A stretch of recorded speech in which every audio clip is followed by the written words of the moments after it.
हर हर महादेव सभी को। करवा चौथ शब्द दो शब्दों से मिलकर बना है। करवा यानी मिट्टी का बर्तन और चौथ यानी चतुर्थी। इस त्योहार पर मिट्टी के बर्तन यानी करवे का विशेष महत्व माना गया है। सभी विवाहित स्त्रियां साल भर इस त्योहार का इंतजार करती हैं और इसको सभी विधियों को बड़े श्रद्धा भाव से पूरा करती हैं। करवा चौथ का व्रत पति पत्नी के रिश्ते को मजबूत, प्यार और विश्वास का प्रतीक है। बहुत सी प्राचीन कथाओं के अनुसार करवा चौथ की परंपरा देवताओं के समय से चली आ रही है। माना जाता है कि एक बार देवताओं और दानवों में युद्ध शुरू हो गया और इस युद्ध में देवताओं की हार हो रही थी। ऐसे में देवता ब्रह्मदेव के पास गए और रक्षा की प्रार्थना की। ब्रह्मदेव ने कहा कि इस संकट से बचने के लिए सभी देवताओं की पत्नियों को अपने अपने पतियों के लिए व्रत रखना चाहिए और सच्चे दिल से उनकी विजय के लिए प्रार्थना करनी चाहिए। ब्रह्मदेव ने यह वचन दिया कि ऐसा करने पर निश्चित ही इस युद्ध में देवताओं की जीत होगी। ब्रह्मदेव के ऐसे सुझाव को सभी देवताओं और उनकी पत्नियों ने खुशी खुशी स्वीकार किया। ब्रह्मदेव के कहे अनुसार कार्तिक माह की चतुर्थी के दिन सभी देवताओं की पत्नियों ने यह व्रत रखा और अपने अपने पति यानी देवताओं की विजय के लिए प्रार्थना की। उनकी यह प्रार्थना स्वीकार हुई और युद्ध में देवताओं की जीत हुई। इस खुशखबरी को सुनकर सभी देव पत्नियों ने अपना व्रत खोला और खाना खाया।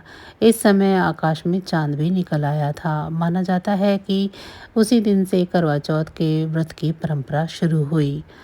मेहंदी सौभाग्य की निशानी मानी जाती है। भारत में ऐसी मान्यता है कि जिस लड़की के हाथों में मेहंदी ज़्यादा गहरी रचती है उसे उसका पति तथा ससुराल से अधिक प्रेम मिलता है। लोग ऐसा भी मानते हैं कि गहरी रची मेहंदी आपके पति की लंबी उम्र तथा अच्छे स्वास्थ्य को दर्शाती है।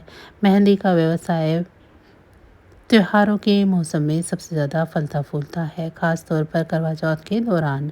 इस समय लगभग सभी बाज़ारों में भीड़ भाड़ का माहौल मिलेगा। हर गली नुक्कड़ पर आपको मेहंदी आर्टिस्ट महिलाओं के हाथ पांव पर तरह तरह के डिज़ाइन बनाते हुए मिल जाएंगे।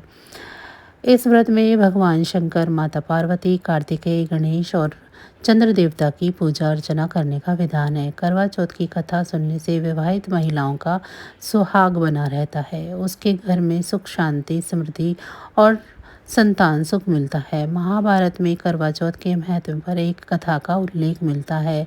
भगवान श्री कृष्ण ने द्रौपदी को करवा चौथ की यह कथा बताते हुए कहा कि पूर्ण श्रद्धा और विधि पूर्वक इस व्रत को करने से समस्त दुख दूर हो जाते हैं और जीवन में सुख, सौभाग्य तथा धन धान्य की प्राप्ति होने लगती है। श्री कृष्ण भगवान की आज्ञा मानकर द्रौपदी ने भी करवा चौथ का व्रत रखा था।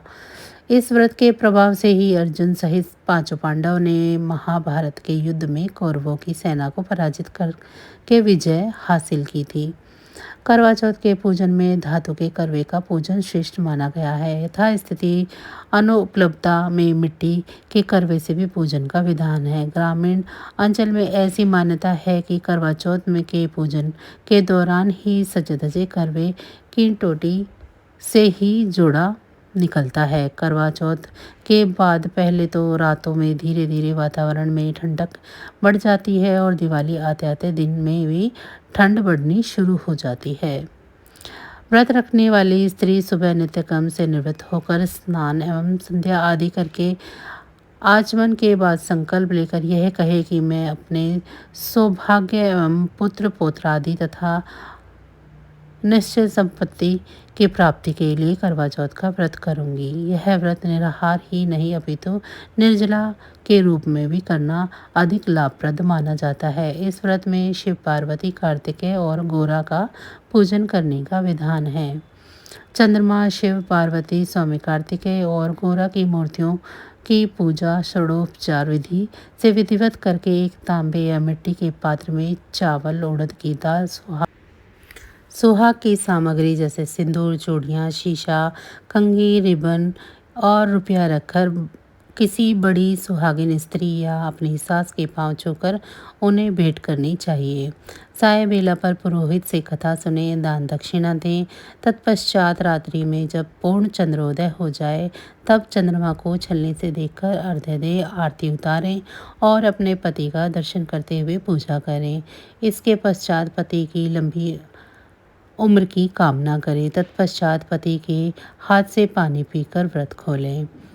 ओम शिवाय नमः से पार्वती का, ओम नमः शिवाय से शिव का, ओम षण्मुखाय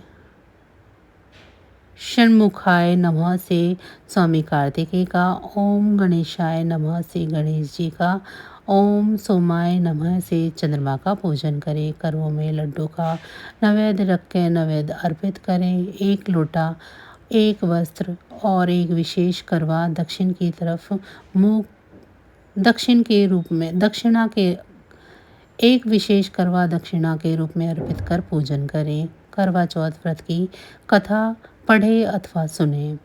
जब चंद्रमा निकलता है तो सभी विवाहित स्त्रियां चांद को देखती हैं और सारी रस्में पूरी करती हैं। पूजा करने के बाद वे अपना व्रत खोलती हैं और जीवन के हर एक मोड़ पर अपने पति का साथ देने का वादा करती हैं। चंद्रदेव के साथ साथ भगवान शिव, देवी पार्वती और कार्तिकेय जी की भी पूजा की जाती है। माना जाता है कि अगर इन सभी की पूजा की जाए तो माता पार्वती के आशीर्वाद से जीवन में सभी प्रकार के सुख मिलते हैं। रात 8:14 के बाद चांद दिखेगा।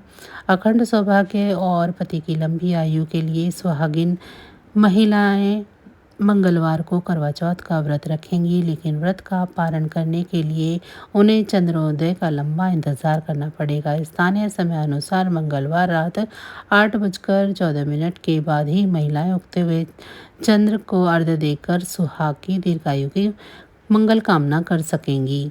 इस बार करवा चौथ का व्रत और पूजन बहुत विशेष है। ज्योतिषी के मुताबिक इस बार 70 साल के बाद करवा चौथ में ऐसा योग बनने जा रहा है।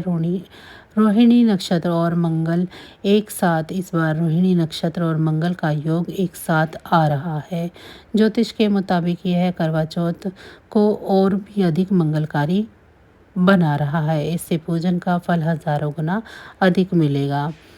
करवा चौथ व्रत कथा। करवा चौथ कथा के अनुसार कथा का सार यह है कि शाकप्रस्थपुर वेद धर्म ब्राह्मण की विवाहिता पुत्री वीरवती ने करवा चौथ का व्रत किया। नियम अनुसार उसे चंद्रोदय के बाद भोजन करना था, परंतु उससे भूख नहीं सही गई और वह व्याकुल हो उठी। उसके भाइयों ने अपनी बहन की व्याकुलता न देखते हुए और उसे पीपल की आड़ में आतिशबाजी का प्रदर्शन करके प्रकाश फैलाकर चंद्रोदय दिखा दिया और वीरवती को भोजन करा दिया। परिणाम स्वरूप यह हुआ कि उसका पति तत्काल अदृश्य हो गया। आधीर वीरवती ने 12 महीने तक प्रत्येक चतुर्थी का व्रत रखा और करवा चौथ के दिन उसकी तपस्या से उसका पति पुनः प्राप्त हो गया। तो बस आज की जानकारी इतनी ही थी। फिर मिलेंगे हम आपको ऐसे ही किसी अन्य जानकारी के साथ अगली वीडियो में। तब तक अगर आपको मेरी ये जानकारी अच्छी लगी है तो वीडियो को लाइक करें। चैनल को अभी तक सब्सक्राइब नहीं किया है तो चैनल को सब्सक्राइब कर लें। इसी के साथ भगवान भोलेनाथ की कृपा दृष्टि आप सभी पर सदैव बनी रहे। आप सभी का बहुत बहुत धन्यवाद।